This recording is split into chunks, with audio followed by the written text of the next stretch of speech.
ku am responsabilité d'État doo ko waxtaanee ci caaxaan. li ma ci bëgg a wax daal mooy ñun Sénégal dañoo def effort yu rëy ba bokk ci communauté bu ñuy tudde UEMOA. seq ko ak ñoom Côte d'Ivoire ak ñeneen. avec des critères de convergence. exactement ba tabax monnaie boo xam ni ñi ko amul bu ñu bëggee jëflanteeg bitim réew ci ñun la ñuy jaar. ma tudd tur. loolu di wax lu ko yànqal walla lu ko yëngal ñàkk a xam li xew la donc question boobu damay ñaan ñépp ñi nga xam ni am nañu responsabilité walla ñoo ngi séentu ci ñoom ëllëg ñu am responsabilité ñu traité ko avec beaucoup plus de sérieux et beaucoup plus de responsabilité et beaucoup plus de sérénité. Président man bëggoon naa ñëwaat ci ndaw yi ndax quoi qu'on puisse dire 76% de la population sénégalaise a moins de 35 ans. C'est ci ça. biir ñooñu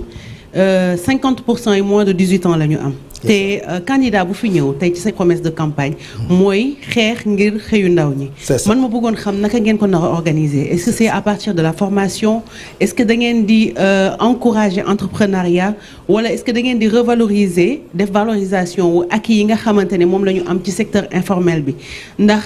xale yi tey dañu baser espoir bu bëri ci régime bii di ñëw. donc man mu jaaxal ma naka ngeen nar a satisfaire ñooñu ñëpp ak ni ñu. toll ci population sénégalaise bi en 5 ans financièrement parlant et côté organisation am na ci sa campagne bi ba tey ñu lay suivre yaa ngi wax ni que Sénégal dañu war a tegaat place suñu autorité yi l'autorité au Sénégal loolu lan nga ci dégg lan nga ci entendre et pour roube tuuti nee nga que Sénégal mënuñ ko teg ci ay loxo stagiaire ma bëggoon xam kuy stagiaire bi ci candidat yi. jërëjëf. liggéeyu ndaw ñi politique publique yëpp seen jeexital moo war a doon ndaw ñi liggéey loolu mooy def avantage démographique bi ñu am 75% de moins de 35 ans nekk une chance bu dul loolu c'est une bombe. gis naa état yi di def ay jéego. mais man libéral la problème mu xëy c'est le marché qui règle ça c'est une question d'offre et de demande ñiy demander xëy ñan lañu mooy xale yi jàng ci école yi di waaj a génn ñooñu dafa am stratégie boo war a doxale ak ñoom muy orientation teel leen a miinal yan métier ñoo nekk ci seen kanam en fonction de ñoom ci seen bopp seen yëg-yëg di nga gis ci benn classe xale bii moom xarañ ci affaire u mécanique loo ko jox ci ay defar mbege walla et cetera mu mën ko lool keneen ki moom xarañ ci xalaat et cetera donc boobu benn catégorie la catégorie ñi nga xam ni dañoo dem école amuñu chance teel a génn ñooñu fokk nga dooleel leen pour ñu am métier formation ñi nga xam ni c'est des diplômés de l'enseignement supérieur mais nga génn yow droit nga jàng walla littérature anglaise amoo ci marché bi ku la soxla pour nga liggéey mais quand même am nga formation ci benn secteur nan la ñu lay réorienter tàggataat la ba nga changer mën a amal njariñ entreprise bi la soxla donc catégorie bu nekk ak xeetu politique au niveau de la demande maintenant mu des au niveau de l'offre puisque yow ñëw nga pour wut emploi mais na fekk nga taseeg ku la soxla pour nga liggéeyal ko secteur privé national mooy créer emploi état day mottali rek secteur privé national du créer emploi parce que rek lu ñu soxla la lu société bi soxla la da ciy gis njariñam c'est-à-dire day am ay marché ñu dénk ko liggéey mu wut ay ndaw ñu ñëw mu embaucher leen pour ñu liggéey bi donc ci commande publique bi maanaam état nga xam ni acteur la buy jënd lu bari par at commande publique boobu la ñu ne dañuy def ay critères de préférence nationale pour suñu entreprise yi nationale jariñoo ko pour mën a créer emploi ensuite ñoom gàllankoor yi ñuy dajeel muy accès au crédit bancaire et cetera état signature am dafa am doole bu la ko abalee rek DER mi bu bëggoon a jënd dara tabax benn kër wala investir ci benn usine état abal ko signature am ne bu fayul ma fay day yomb donc état bi mën na dimbali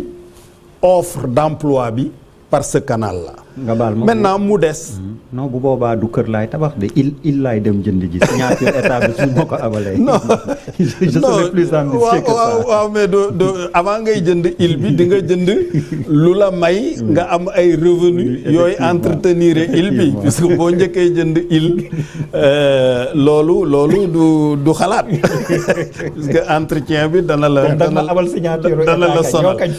waaw mais bu ñu la garantir rek banque yi gën la wóolu ci mécanisme yooyu ci la ñuy agir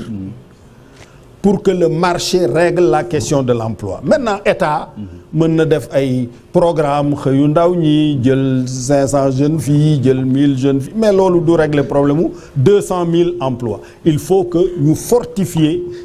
identifier ay secteurs yoo xam ni yii bu développer dana absorber emploi te loolu ci li ñu amagum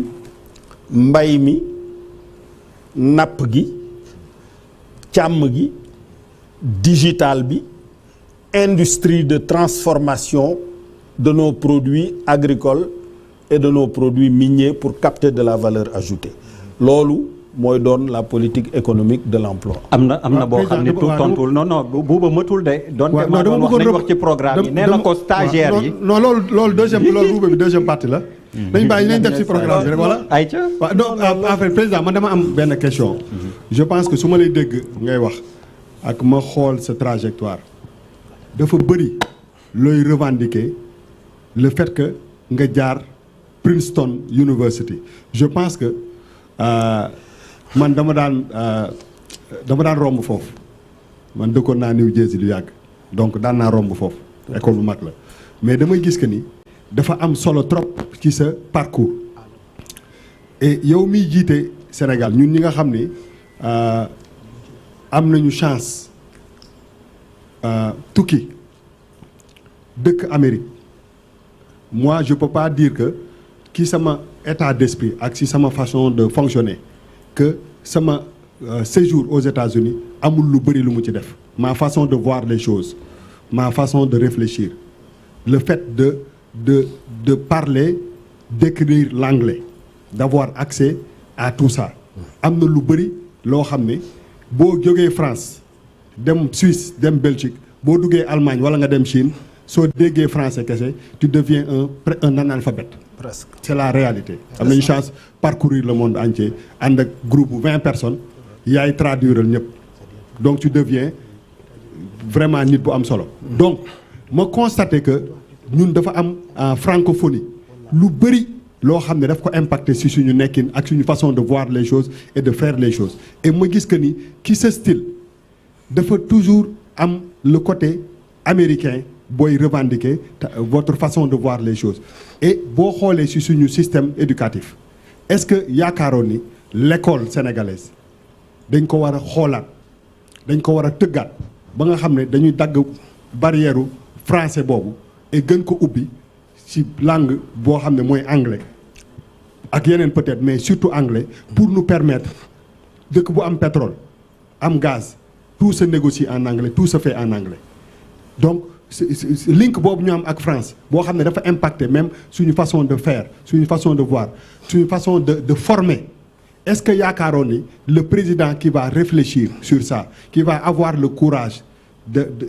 commencer loolu dès le bas âge moom moo ñuy génne ci kii yi parce que ay Rwanda ak ay yooyu yëpp ñuy wax dafa am benn côté anglophone boo xam ne daf ci am solo et je pense que dañuy rater opportunité yu bëri